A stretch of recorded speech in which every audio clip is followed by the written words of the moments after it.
مجھے یاد آ رہی ہے ایک حدیث، اور اچھا ہے کہ وہ آپ سن لیں، اس لیے کہ عام شکایت یہ ہے کہ مذہبی لوگ معاملات میں اچھے نہیں ہوتے۔ مسجدیں بنوائیں گے، مسجدوں میں قالین بچھوائیں گے، وہاں پر فانوس لگوائیں گے، سب کچھ کریں گے، مدرسوں کی خدمت کریں گے، علماء کی خدمت کریں گے، لیکن معاملات، تجارت، کاروبار، بین الانسانی تعلقات، عام شکایت ہے، اس کی وہ پرواہ نہیں کرتے، حقوق العباد کا لحاظ نہیں۔ تو حضور نے ایک مرتبہ پوچھا صحابہ سے، اتدرون من المفلس، تم جانتے ہو مفلس کون ہوتا؟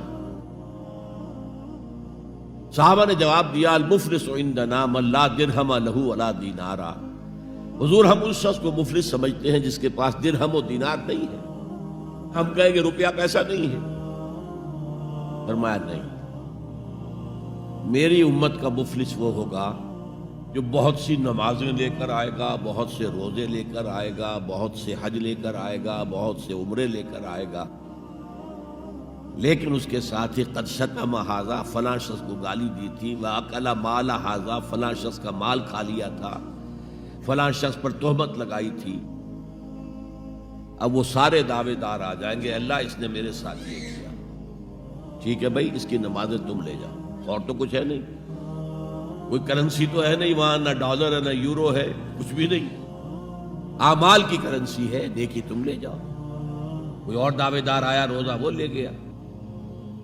اس کے پاس کچھ نہیں رہا، دعوے دار اب بھی باقی ہیں،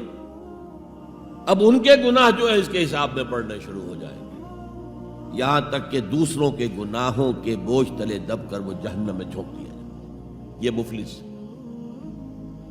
تو یہ انداز تھا حضور کا سمجھانے کا، پڑھانے کا، فطری طریقے تعلیم۔